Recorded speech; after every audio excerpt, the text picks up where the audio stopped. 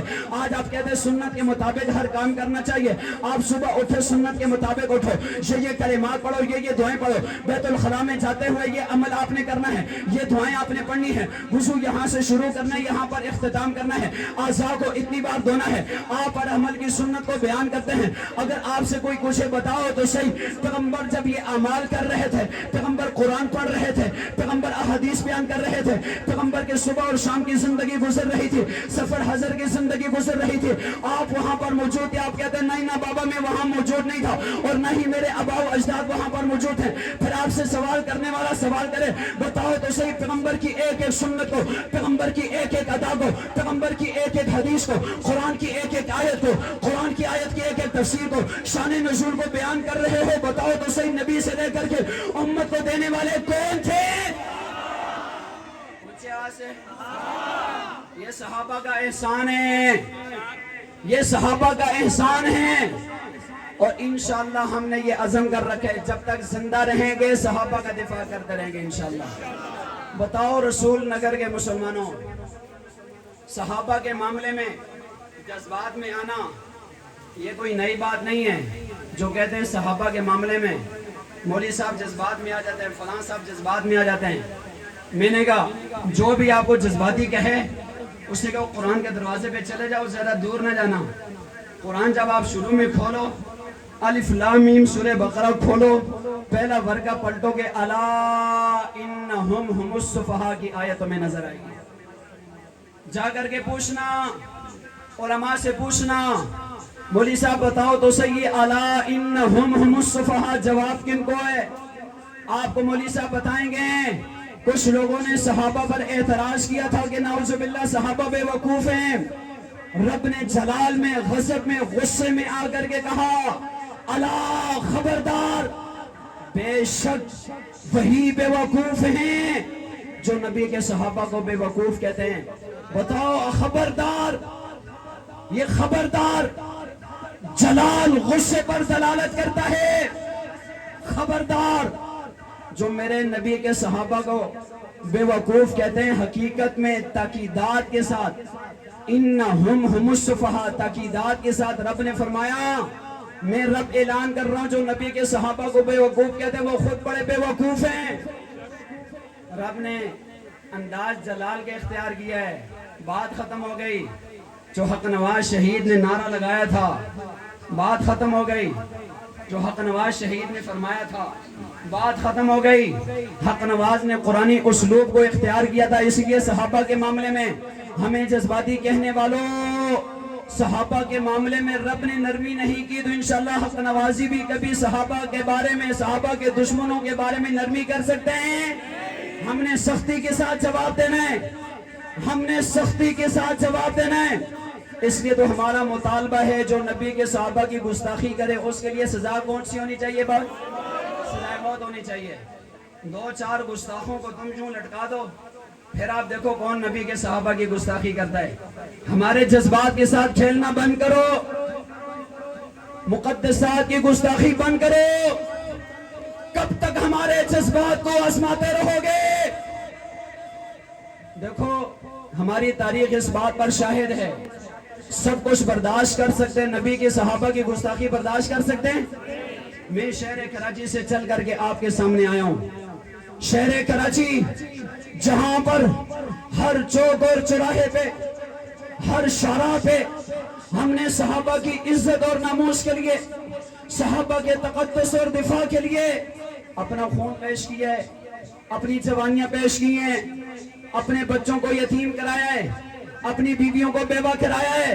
میں نے ایک جلسہ عام میں کہا کراچی کا کوئی روڈ, کوئی چوک بتاؤ, میں تمہیں اپنے ساتھی کا لاشا وہاں صحابہ کی ناموس پہ کٹتا ہوا دکھاؤں گا. جلسے کے بعد ایک شخص میرے پاس آ گیا, مولوی صاحب آپ نے بہت بڑی بات نہیں کر دی. میں نے کہا کون سی؟ کہنے لگا آپ نے کہا کراچی کا کوئی روڈ ایسا بتاؤ, میں تمہیں اپنے شہید کا لاشا بتاؤں گا. اس نے کراچی ڈیفینس کے ایک سنگل کا نام لیا. بتاؤ کراچی کے اس شارع اور اس سنگل پہ, اس چوک پہ تمہارا کون سا شہید ہے؟ جب اس نے اس جگہ کا نام لیا میں نے کہا وہاں 4 میری جماعت کے ذمہ داروں نے جام شہادت نوش کی ہے. میں نے کہا فلاں سن فلاں دن فلاں وقت پہ وہاں پر لالا الطاف شہید ہوا, وہاں پر قاری طیب شہید ہوا, وہاں پر قاری ابراہیم شہید ہوا. میں نے کہا تم نے اس علاقے کا نام لیا ڈیفینس کے سنگل کا, شاید تم نے یہ سوچا ہو یہاں تو بڑے لوگ ہیں, یہاں صحابہ کے غلام کہاں سے آئیں گے. میں نے کہا میں نے اس جگہ تمہیں اپنے 4 شہیدوں کے لاشیں بتا دی ہیں. ہم بڑی باتیں نہیں کرتے, ہم نے ایک تاریخ رقم کی ہے صحابہ کی عزت اور ناموس پہ قربانیاں دے کر کے.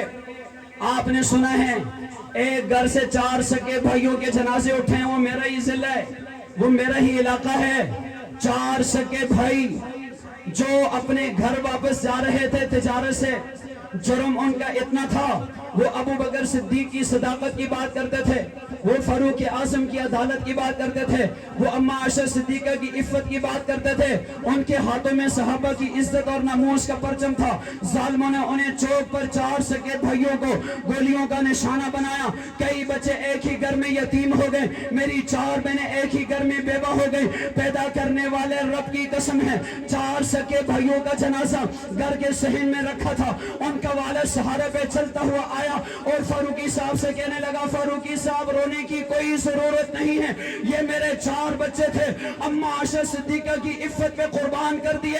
فاروقی صاحب آج کے بعد ان کا والد آپ کو اپنے آپ کو پیش کر رہا ہے, میں آپ کی جماعت کا کارکن بننا چاہتا ہوں, میں اس بڑھاپے کی زندگی کو اما عائشہ صدیقہ کی عفت پہ قربان کرنا چاہتا ہوں. ہم نے ایک گھر سے 4 سکے بھائیوں کے جنازے اٹھائیں. ہمیں مت آزماؤ, ہم ڈرنے والے نہیں ہیں. یہ گولیاں جیلیں ہتھکڑیاں, جس مسجد کا امام ہوں مجھ سے پہلے 2 امام شہید ہو چکے ہیں صحابہ کی ناموس پہ, 2 حملے مجھ پر ہو چکے ہیں. آج بھی صحابہ کے دشمن کی ہیڈ لیسٹ پر موجود ہوں, لیکن کراچی سے لے کر کے کاغان تک چلتا ہوں, ہر جگہ ہر چوکے چوراہے پہ ایک ہی نعرہ لگاتا ہوں, بتاؤ نبی کے جانے ساتھ بننے والے کون, وفادار بننے والے کون, بتاؤ نبی سے دین کو لینے والے کون ہیں. صحابہ کے دیوانوں, ہماری کل متاع, ہمارا کل سرمایہ یہ صحابہ ہیں. کل حوض کوثر پر ایسا نہ ہو فاروق اعظم ہمارا راستہ روک کر کے کھڑے ہو جائیں. تمہارے ملک میں میرے پتلے بنا کر کے چلائے گئے تھے, بتاؤ تم نے میری عزت کے لیے, میری ناموس اور میرے دفاع کے لیے کیا کیا تھا. رسول نگر کے مسلمانوں میں تم سے آخری جملہ کہہ کے میں اجازت چاہتا ہوں, اب بھی بیداری کا وقت ہے, اب بھی بیدار ہو جاؤ. صحابہ کی عزت پہ پہرا دینے کے لیے بیدار ہو جاؤ, صحابہ کی ناموس پہ پہرا دینے کے لیے بیدار ہو جاؤ, اپنی ماں عائشہ صدیقہ کے دوپٹے کی عفت کے لیے پہرا دینے کے لیے بیدار ہو جاؤ, اور تمام دشمنان صحابہ کو یہ کھڑے ہو کر کے پیغام دے دو, سب کچھ برداشت کر لیں گے, پیغمبر کے صحابہ کی گستاخی برداشت نہیں کر سکیں گے. آپ سب کا یہی عزم ہے انشاءاللہ. اونچی آواز سے اپنے ہاتھوں کو لہراؤ ذرا, اگر جیبوں میں موبائل ہے تو موبائل نکال لو, ذرا لیٹن چلا لو تاکہ مجھے بھی اندازہ ہو سکے کہاں تک مجمع موجود ہے. لیٹن چلاؤ, اپنے موبائل نکالنا, اپنے موبائل نکالنا, اپنے موبائل نکالو, یوں اسے ہلاؤ تاکہ پتہ چلے آج رسول نگر کے اس چوک پہ صحابہ کے غلاموں کا, دیوانوں کا, پروانوں کا اتنا بڑا مجمع یہاں پر جمع ہے. میں آخر میں آپ سے ذکر کروانا چاہتا ہوں, توجہ آپ کی میری طرف رہے. جن کے پاس موبائل نہیں اپنے دونوں ہاتھوں کو لہرانا ہے, اپنے جذبات کا اظہار کرنا ہے. میں تم سے سوال کرتا جاؤں گا, تم نے جواب دینا ہے. میرے ہر سوال کا جواب صرف ایک ہی ہوگا, وہ کون سا ہوگا؟ ان سے آواز سے مکے بنا کر, جذبات میں آ کر, لبوں کو ہلا کر, آواز نکال کر بتاؤ نبی کے جانثار بننے والے کون, وفادار بننے والے کون, مکہ میں ساتھ چلنے والے کون, مدینہ میں ساتھ چلنے والے کون, بدر میں آنے والے کون, احد میں آنے والے کون, غزوات میں آنے والے کون, دین کو لینے والے کون, قرآن کو لکھنے والے کون, احادیث کو لکھنے والے کون, سنتوں کو لینے والے کون, خلیفہ بلا فصل بننے والے کون. صحابہ صحابہ صحابہ